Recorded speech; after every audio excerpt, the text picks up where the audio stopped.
का आपके channel adventure academy पर मैं हूं आपका होस्ट डी के मिश्रा और आज मैं बात करने जा रहा हूं 10 जून दिन बुधवार की महत्वपूर्ण करंट अफेयर के बारे में। तो चलिए एक एक प्रश्न को समझते हैं। पहला प्रश्न हमारे सामने है कि भारत का पहला इंटरनेट नियंत्रित रोबोट यानी कि इंटरनेट से नियंत्रित होने वाला पहला रोबोट कोरोबॉट को विकसित किया गया है। अगर मैं कोरोबॉट की बात करूं तो ये क्या हेल्प करेगा हम सबके लिए, तो यह रोबोट बेसिकली कोविड-19 जो रोगी हैं उनके इलाज करने वाले अस्पतालों को ज़रूरतों को संबोधित करता है। ज़रूरतों को संबोधित करने का अर्थ ये हुआ कि कोविड-19 के जो प्रभावित रोगी हैं उनको दवाइयाँ पहुँचाना और थोड़ी बहुत देख-रेख करना इस रोबोट का काम होगा। लेकिन रोबोट का नाम याद रखिएगा और सबसे बड़ी बात कि भारत में पहला इंटरनेट नियंत्रित रोबोट विकसित हुआ है, उसका नाम, ठीक है? तो कोरोबॉट को विकसित किया है। तो ये था हमारा पहला प्रश्न जो आप यहाँ से इतना सीख सकते थे। दूसरे प्रश्न की ओर चलते हैं। तो दूसरा प्रश्न हमारा है कि भारतीय कवि व लेखक जावेद अख्तर 2020 के लिए प्रतिष्ठित रिचर्ड डॉकिंस पुरस्कार प्राप्त करने वाले पहले भारतीय बन गए हैं। देखिए, रिचर्ड डॉकिंस जो पुरस्कार है, अगर मैं बात करूं तो यह अंग्रेजी विकासवादी जीव विज्ञानी रिचर्ड डॉकिंस के नाम पर ही रखा गया है उसका नाम। यह अगर बेसिकली क्षेत्र की बात करूं या एरियाज़ की बात करूं या कैटेगरी की बात करूं तो यह विज्ञान, शिक्षा व मनोरंजन के क्षेत्र में दिया जाता है। इसकी कैटेगरी अलग है कि यह साइंस या एजुकेशन या फिर मनोरंजन के क्षेत्र में दिया जाता है। इसका जो पहला संस्करण जारी किया गया था 2003 में जारी किया गया था। जावेद अख्तर भारत के प्रसिद्ध लेखक भी हैं, प्रसिद्ध अपने विचार रखते हैं अलग अलग चीज़ों के ऊपर, चाहे वो किसी भी पहलू पर बात होती है तो अपने विचार रखने के लिए जाने जाते हैं जावेद अख्तर, ठीक है? और पटकथा लेखक भी हैं, फिल्मों की पटकथाएँ भी लिखते हैं। तो ये बात आप याद रखिएगा, ठीक है? अगले प्रश्न की ओर चलते हैं। झारखंड ने सीमा सड़क संगठन यानी कि बीआरओ यानी कि बॉर्डर रोड ऑर्गेनाइजेशन में 11,800 श्रमिकों की मंजूरी दे दी है। अब ये श्रमिक क्या करेंगे? जो बॉर्डर बनाती है, जो बीआरओ संस्था है, इसके जो निर्माण कार्य होंगे उसमें प्रयुक्त होंगे ये 11,800 श्रमिक। बीआरओ वर्तमान में काम लद्दाख, लेह और हिमाचल प्रदेश में श्रमिकों को लाता है, झारखंड जैसे राज्यों से। और जैसे चीन की सीमा पर भी विवाद खड़ा हुआ तो कहीं ना कहीं हवाई पट्टी का निर्माण हो या सड़क का निर्माण हो, इन इन निर्माणों के लिए मजदूरों की जो आवश्यकता होती है वो बीआरओ इसी तरीके से पूरी करता है। वर्तमान में बीआरओ अंतर राज्य प्रवासी कामगार अधिनियम 1979 के तहत झारखंड से श्रमिकों की भर्ती की अनुमति दी गई है। जो बीआरओ है उसे अंतर्राज्य प्रवासी कामगार अधिनियम 1979 के तहत झारखंड से श्रमिक भर्ती करने की अनुमति प्राप्त है, इसीलिए वो वहां से कह सकते हैं श्रमिकों को लाता है। तो झारखंड का सीएम और गवर्नर मुझे कमेंट बॉक्स में बताइएगा। ये आज के लिए आपका पहला प्रश्न है, ठीक है? अब दूसरी बात मैं करता हूँ बीआरओ की। बीआरओ के बारे में आप सब याद रखिएगा कि बीआरओ के जो चीफ हैं वो लेफ्टिनेंट आपके जनरल हरपाल सिंह जी हैं। तो इतनी बात आपको याद रखनी है, ठीक है, बीआरओ से जुड़ी हुई। अगले प्रश्न की ओर चलते हैं। तो मिशन सागर के तहत आईएनएस केसरी सेशल्स पहुंचा। तो आईएनएस, पहले हम बात करेंगे मिशन सागर के ऊपर। मिशन सागर के तहत जितने भी देश भारत के बहुत ही मित्र देश हैं जो कि हिंद महासागर में स्थित हैं, उन देशों में आता है मालदीव, मॉरिशस, मेडागास्कर, कोमोरोस और सेशल्स।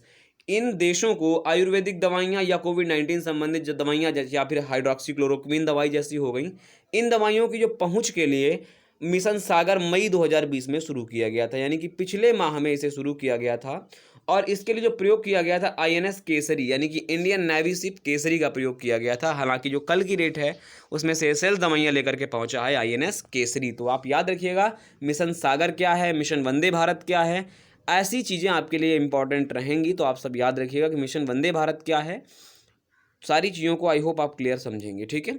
तो ये था आज आपका चौथा प्रश्न, ठीक है? पांचवें प्रश्न की ओर बात करूं तो भारतीय वायुसेना ने हाल ही में पृथक परिवहन के लिए एयरबॉर्न रेस्क्यू पॉड को विकसित किया है। तो ये क्या है एयरबॉर्न रेस्क्यू पॉड? यानी कि इसे नाम दे दिया Arpit, airborne rescue pod for isolated transportation, यानी कि जितने भी कोविड-19 से प्रभावी व्यक्ति होंगे उनको निकालने में ये मदद करेगा, ठीक है?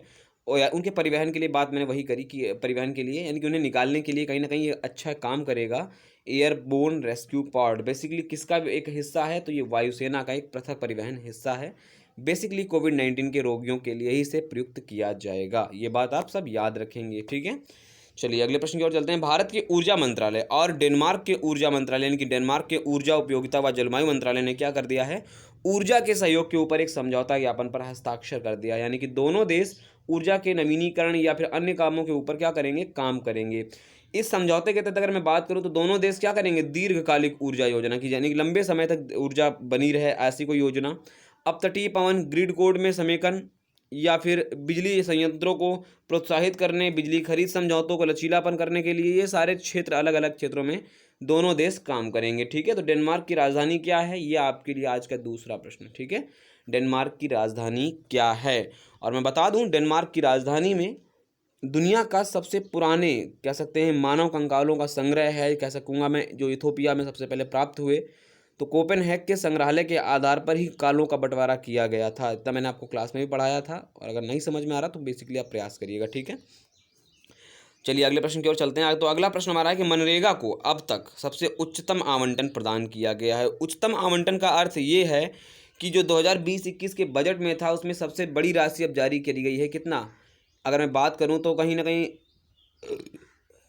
1,15,00,000 रुपए जारी किए गए हैं, यानी कि 1,15,00,000 रुपए जारी किए गए हैं इसके लिए। भारत सरकार इससे पहले में अगर बात करूं तो 31,493 करोड़ रुपए जारी कर चुकी है, और अब तक 6.69 करोड़ लोगों को इसका योजना का लाभ मिल चुका है। ठीक है, ये याद रखने वाली बात है।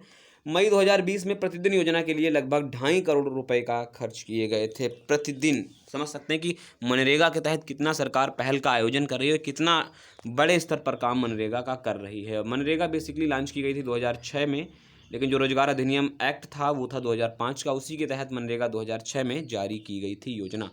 बता दूं, उत्तर प्रदेश का भी एक प्लान है कि लगभग 40 लाख श्रमिकों को क्या करना है, मनरेगा के तहत काम देना है। और इससे पूर्व एक रिकॉर्ड बनाया था झारखंड सरकार ने कि 11 लाख श्रमिकों को लगा करके सबसे ज़्यादा कह सकते हैं कि रोजगार देने वाला राज्य बना था। ठीक है, अगला प्रश्न है कि भारत ने जल्द ही कोल एक्सचेंज ट्रेडिंग प्लेटफॉर्म की स्थापना करने की घोषणा कर दी। तो ये काम क्या करेगा कोल एक्सचेंज ट्रेडिंग प्लेटफॉर्म? बेसिकली क्या होगा, जो कोयला क्षेत्र में खरीद और बिक्री है उसको कहीं ना कहीं ऑनलाइन पोर्टल पर लेकर के आएगा, और उससे ऑनलाइन किस तरीके से क्रय करना है, किस तरीके से विक्रय करना है, सारी चीज़ें इस प्लेटफॉर्म पर आपको अवेलेबल हो जाएंगी। कोल इंडिया ट्रेडिंग प्लेटफॉर्म, इसका जो मेन रूप से जो कह सकते क्रियान्वित करेगा वो कोल इंडिया करेगा। ये बात याद रखिएगा, कोल इंडिया इस चीज़ को पूरी तरीके से अपने हाथ में रखेगा, और किस तरीके से खरीदना और बेचना है वो सारा इस प्लेटफॉर्म पर अवेलेबल व्यवस्था होगी। ठीक है, अगले प्रश्न की ओर मैं बात करूं तो अगला प्रश्न आपको समझने की आवश्यकता है आपको। देखिए, सड़क परिवहन व राजमार्ग मंत्रालय द्वारा बोला गया है कि BS6 कई बार आप लोगों को समझ नहीं आता है कि भारत स्टेज 6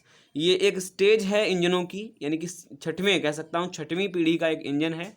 इस वाहनों के नंबर प्लेट स्टिकर लगाने के लिए अलग अलग कलर बैंड जारी कर दिए गए हैं। तो कैसे होंगे कलर बैंड? सबसे पहले जरूरी बात यह कि BS6 जो वाहन के लिए मौजूद स्टिकर के ऊपर 1 सेंटीमीटर चौड़ाई की एक हरी पट्टी लगाना अनिवार्य होगा, यानी कि जो भी BS6 वाहन का वो कह सकते हैं नंबर प्लेट होगी उसके ऊपर 1 सेंटीमीटर चौड़ी कैसी पट्टी लगानी पड़ेगी? एक हरी पट्टी लगानी अनिवार्य होगी। हरी पट्टी कहीं ना कहीं पर्यावरण सूचक या पर्यावरण सूचक सूचना के लिए लगाई जाएगी। उसमें होगा क्या, इस पट्टी पर, हरी पट्टी पर BS वाहन के पंजीकरण और उसके इंजन का प्रकार विवरण दिया होगा। ठीक है, ये समझना जरूरी है। पेट्रोल जो होंगे इंजन उनके लिए नारंगी नंबर प्लेट होगी अलग से, जो डीजल होंगे उनके जो स्टिकर होंगे वो नीला रंग का होगा। तो ये बात समझना बहुत ज़रूरी है। मैं बात करूं BS चीज़ों की, तो BS सबसे पहली बार भारत स्टेज वर्ष 2000 में लाया गया, और समय समय पर BS1 या BS2 इस तरीके से जारी किए गए। ठीक है, BS5 नहीं आया, और BS3 भी शायद नहीं आया था, तो ये बात आप याद रखिएगा। लेकिन BS5 तो डेफिनेटली नहीं आया, क्योंकि BS4 के बाद BS6 सीधा लॉन्च किया गया था, और पहली बार BS जो प्रणाली आई वो 2000 में आई थी। तो ये बात आप सारी क्लियर रखिएगा, और प्रयास करेंगे ढूंढें कि BS2 या BS4 किस वर्ष में लॉन्च किए गए। ये इंपॉर्टेंट है आप सबके लिए। ठीक है, तो याद रखें, सड़क व परिवहन राजमार्ग मंत्रालय की एक पहल है जो कि नितिन गडकरी साहब के अंडर में मंत्रालय आता है। ठीक है, अगला अगर क्वेश्चन देखूं तो उत्तराखंड की राज्यपाल बेबी रानी मौर्य ने घोषणा कर दी कि ग्रीष्मकालीन जो राजधानी होगी कौन होगी? गैरसैंण राजधानी उसकी होगी। ठीक है, याद रखेंगे, यानी कि गर्मियों की जो राजधानी होगी वो उत्तराखंड की क्या हो जाएगी? गैरसैंण। अब तक हमने जम्मू कश्मीर के बारे में ही पढ़ा था। ठीक है, कि जम्मू इस तरीके से राजधानी होगी और कश्मीर आपकी शीतकालीन राजधानी होगी। अलग अलग टाइप में आप लोगों ने पढ़ रखा, लेकिन अब उत्तराखंड को भी आप पढ़ेंगे। लेकिन उत्तराखंड की जो गैरसैंण है उसको भरारी सैंड भी कहते हैं। आपको मैं बता दूं, जब 2000 में उत्तराखंड का गठन हुआ तब इसी को राजधानी क्षेत्र बनाने की मांग उठी थी, क्योंकि जो कह सकते हैं ज़मीनी स्तर पर कार्यकर्ता थे उन्होंने इसे ही तवज्जो दी थी सबसे पहले। लेकिन देहरादून को बनाया गया। देहरादून से अगर गैरसैंण की मैं बात करूँ, ये मैप में आप देख लीजिएगा, लगभग कह सकूँगा कि करीब 550 किलोमीटर की डिस्टेंस है इन दोनों के बीच में। और राज्य की विधानसभा अगर मैं बात करूं तो देहरादून में ही स्थित है, लेकिन ई विधानसभा यानी कि जो कामकाज होंगे इलेक्ट्रॉनिक बेस से वो यहाँ से भी हो पाएंगे, गैरसैंण से भी। तो यहाँ के जो CM हैं वो हैं त्रिवेंद्र सिंह रावत जी। तो ये बात आप याद रखिएगा, इंपॉर्टेंट है आप सबके लिए। और राज्यपाल हैं यहाँ कौन जो मेंशन है? बेबी रानी मौर्य। नई राजधानी आप सब तैयार रहें, आपके एग्जाम के पूछी आएगी अब। अंतिम प्रश्न, न्यूजीलैंड के स्वास्थ्य मंत्रालय ने न्यूजीलैंड को कोरोना वायरस मुक्त घोषित करने के लिए यानी ऐलान कर दिया, यानी कि कोरोना वायरस मुक्त हो गया है। कौन? न्यूजीलैंड। ये कैसे हुआ? 75 दिनों के कड़ा प्रतिबंध लगाया गया और 7 सप्ताह का सख्त लॉकडाउन भी इसमें शामिल था। उसके बाद ही ये कोविड-19 मुक्त हो पाया है। प्रधानमंत्री की बात करूँ तो जैकिंडा अर्डन और न्यूजीलैंड की राजधानी की बात करूँ तो वेलिंगटन।